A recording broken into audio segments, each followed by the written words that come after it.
Hey everyone, Allie Witt here, and today I'm going to be covering the Battle Axe Sissy Bar for the Rebel 500 from Vikingbags. It's a product I've wanted to install on my Rebel for a long time, and I think it looks amazing.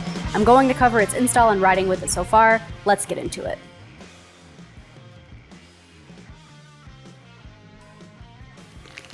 Unboxing the Sissy Bar, first you'll see the hardware that comes with it, as well as the two sidearm pieces that are very sturdy and appear to be made with great quality.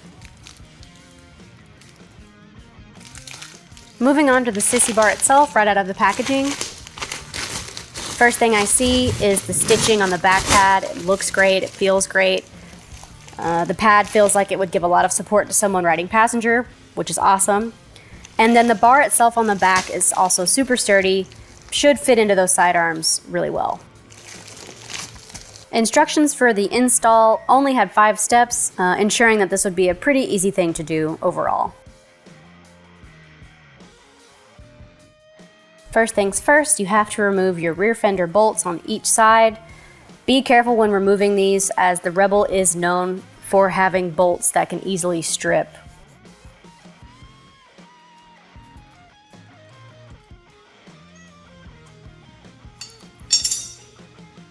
I went ahead and prepped each sidearm with the nuts and washers, screwing them in beforehand before installing into the fender, just to keep up with all the pieces required for a smooth install. Here's a look at what they look like with everything on them before being screwed into the fender.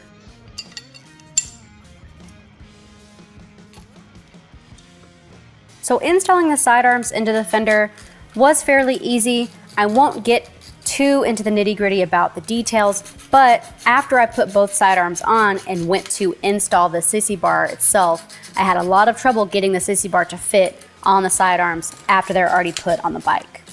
So since I ran into this issue as it kind of popped up out of nowhere, I knew that I needed to create some space between the sidearms and the fender itself before being able to successfully get that Sissy Bar attached to both.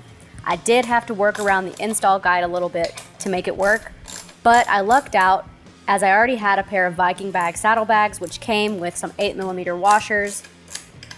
I took those, put those on between the sidearms and the fender, allowing myself to create enough space to get that Sissy Bar attached successfully, and I was able to screw the sidearms back in little by little for a successful install. Here's a closer look at the washers between the sidearms and the fender. If you don't have them, go pick up 4 8mm washers as well as bolts that you can use to attach the sidearms to the fender. Getting a closer look at the Battle Axe Sissy Bar, its styling goes well with the aesthetic of the bike. With a low-key look that demands attention, it doesn't overdo it like a lot of other Sissy Bars do. I don't ride with a passenger at all, but I will leave this on the bike for the foreseeable future because it looks amazing. It's one of the main additions I wanted for my Rebel 500, and I'm beyond happy with how it looks. Big thanks goes out to Vikingbags for collaborating with me on reviewing the Sissy Bar. Ride safe, everyone.